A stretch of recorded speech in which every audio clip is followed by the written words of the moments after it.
Hi Mark, this is Edith, and my Chinese name is Lai Zhirong, and my student number is S04411039. And the title for the video is Jiang, what I learned from 100 days of rejection. And my level is junior, and I'm a English major. I'm going to begin. When I was 6 years old, I received my gifts. My first grade teacher had this brilliant idea. She wanted us to experience receiving gifts but also learning the virtue of complimenting each other. So she had all of us come to the front of the classroom, and she bought all of us gifts and stacked them in the corner. And she said, why don't we just stand here and compliment each other? If you hear your name called, go and pick up your gift and sit down. What a wonderful idea, right? What could go wrong? Laughter. Well, there were 40 of us to start with, and every time I heard someone's name called, I would give out the heartiest cheer. And then there were 20 people left, and 10 people left, and 5 left, and 3 left, and I was one of them. And the compliments stopped. Well, at that moment, I was crying, and the teacher was freaking out. She was like, hey, would anyone say anything nice about these people? Laughter. No one? Okay, why don't you go get your gift and sit down? So behave next year. Someone might say something nice about you. Laughter. Well, as I'm describing this you probably know I remember this really well. Laughter. But I don't know who felt worse that day. Was it me or the teacher? She must have realized that she turned a team-building event into a public roast for 3 6-year-olds. And without humor. You know, when you see people get roasted on TV, it was funny. There was nothing funny about that day. So that was one version of me, and I would die to avoid being in that situation again, to get rejected in public again. That's one version. Then fast forward 8 years, Bill Gates came to my hometown, Beijing, China, to speak. And I saw his message.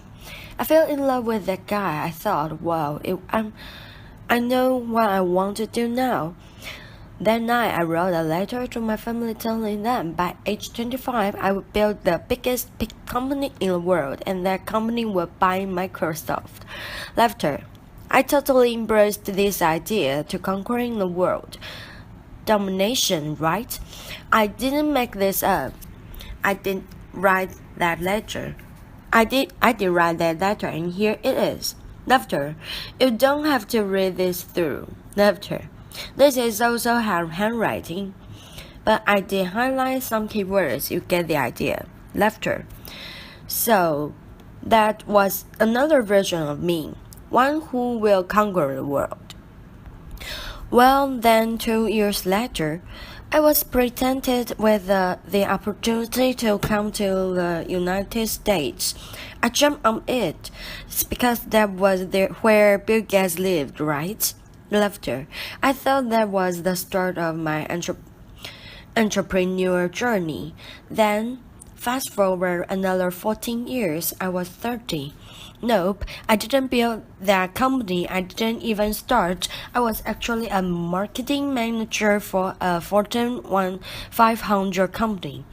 And I felt I was stuck.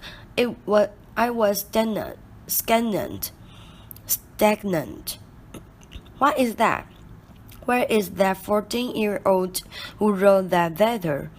It's not because he didn't try. It's because every time I had a new idea, every time I wanted to try something new, even at work, I wanted to make a proposal. I wanted to speak up in front of people in a group. I felt there was this constant battle between the 14-year-old and the 6-year-old. One wanted to conquer the world. make a difference. Another was afraid of rejection. And every time that 6 years old won. And this fear even persisted after I started my own company. I started my own company when I was 30. If you want to be Bill Gates, you've got to start sooner or later, right? When I was an entrepreneur, I was presented with an investment opportunity, and then I was turned down, and that rejection hurt me. It hurt me so bad that I wanted to quit right there. But then I thought, hey, would Bill Gates quit after a simple investment rejection? Was any successful entrepreneur quit like that? No way. And this is where it clicked for me. Okay, I can build a better company, I can build a better team or a better product. But one thing for sure, I've got to be a better leader. I've got to be a better person. I cannot let that 6 years old keep dictating my life anymore. I have to put him back in his place. So this is where I went online and looked for help. Google was my friend. Laughter. I searched, how do I overcome the fear of rejection? I came up with a bunch of psychology articles about where the fear and pain are coming from. Then I came up with a bunch of rah-rah inspirational articles about don't take it personally, just overcome it. Who doesn't know that? Laughter. But why was I still so scared? Then I found this website by luck. It's called rejectiontherapy.com. Laughter. Rejection therapy was this game invested by this Canadian entrepreneur. His name is Jason Comley. And basically the idea is for 30 days you go out and look for a rejection. And every time get rejected at something, and then by the end you desensitize yourself from pain. And I love that idea. Laughter. I said, you know what? I'm going to do this. And I feel myself getting rejected 100 days. And I came up with my own rejection ideas and made a video blog out of it. And so here's what I say, or what I did. This is what the blog looked like. Day 1. Laughter. Borrow $100 from a stranger. So this is where I went to where I was working. I came downstairs and I saw this big guy sitting behind a desk. He looked like a security guard. So I just approached him and I was just walking, and that was the longest walk of my life, here on the back of my neck standing up, and I was sweating and my heart was pounding. And I got there and said, hey sir, can I borrow $100 from you? Laughter. And he looked up. He's like, no, why? And I just said, no, I'm sorry. Then I turned around, I just ran. Laughter. I felt so embarrassed, but because I filmed myself, so that night I was watching myself getting rejected. I just saw how scared I was. I looked like this kid in the sixth sense. I saw dead people. Laughter. But then I saw this guy, he wasn't that messy. He was a chubby, lovable guy. And he even asked me why. In fact, he invited me to explain myself. And I could say many things. I could explain, and I've negotiated. I didn't do any of that. All I did was wrong. I felt, wow, this is like a microcosm of my life. Every time I felt the slightest rejection, I would just run as fast as what I could. And you know And you know what? The next day, no matter what happens, I'm not going to run and stay engaged. Day 2. Request a burger refill. Later is when I went to a burger joint. I finished lunch and I went to the cashier and say, "Hi, can I get a burger refill?" Laughter. He was all confused, like, "What's a burger refill?" Laughter. I said, "Well, it's just like a drink refill but with a burger." And he said, "Sorry, we don't do burger refill, man." Laughter. So this is where rejections happened, and I could have run, but I stayed. I said, "Well, I love your burgers, I love your joint, and if you guys do a burger refill, I would love your guy. I would love you guys more." Laughter. And he said, "Well, okay, I will tell my manager about it, and maybe we'll do it, but sorry, we can't do this today." Then I left. And by the way, I don't think they've ever done burger refill. Laughter. I think they're still there, but the life and death feeling I was feeling the first time was no longer there. Just because I stayed engaged.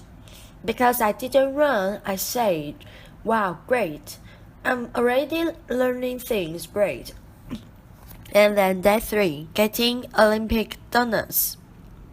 This is where my life was turned upside down. I went to a Krispy Kreme, and it's a donuts shop in the southeastern part of the United States. I'm sure they have some here too. And I went in. I said, "Can you make me donuts that look like Olympic symbols?" Basically, you interlink 5 donuts together. I mean, there's no way they could say yes, right? The donut maker took me so seriously. Laughter. So she pulled out paper, started jotting down the colors and the rings, and it's like, "How can I make this?"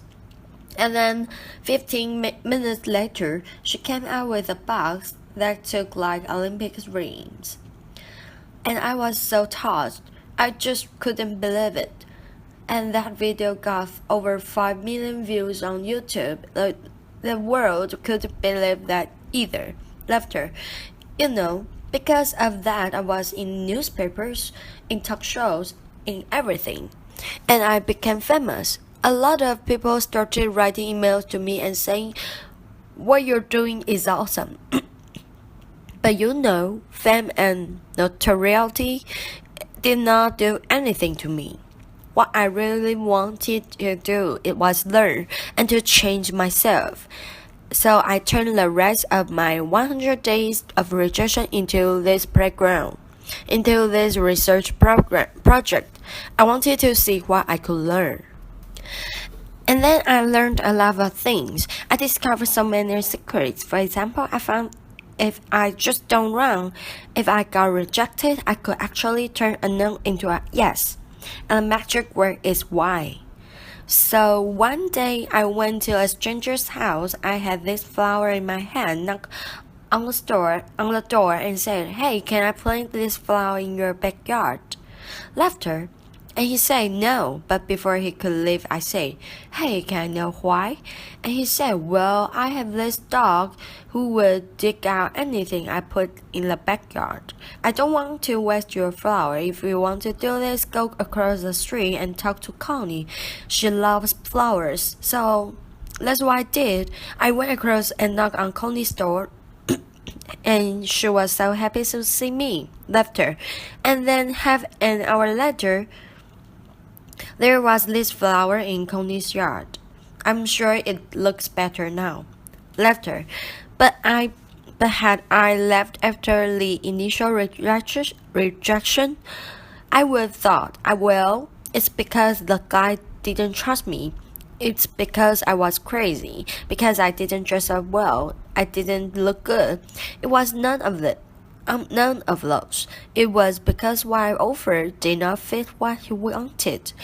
And he trusted me enough to offer me a referral using a sales term. I converted a referral. Then one day, and I also learned that I can actually say certain things and maximize my chance to get a yes. So, for example, one day I went to a Starbucks and asked the manager, "Hey, can I be a Starbucks greeter?" He was like, "What's a Starbucks greeter?" I said, "Do you know those Walmart greeters? You know, those people who say hi to you before you walk in the store and make sure you don't steal stuff, basically. I want to give a Walmart experience to Starbucks customers." Laughter. "Well, I'm not sure that's a good thing. Actually, I'm pretty sure it's a bad thing." And he was like, "Oh, yeah, this is how he looked. His name is Eric." And he was like, "I'm not sure. This is how he was hearing me. Not sure." Then I asked him, "Is that weird?" He's like, "Yeah, it's really weird, man." But as soon as he said that, his whole demeanor changed. It's as if he's putting all the dough on the floor. And he said, "Yeah, you can do this, just don't get too weird." Laughter. So for the next hour, I was the Starbucks greeter, and I say hi to every customer and I walk in and give them holiday cheers.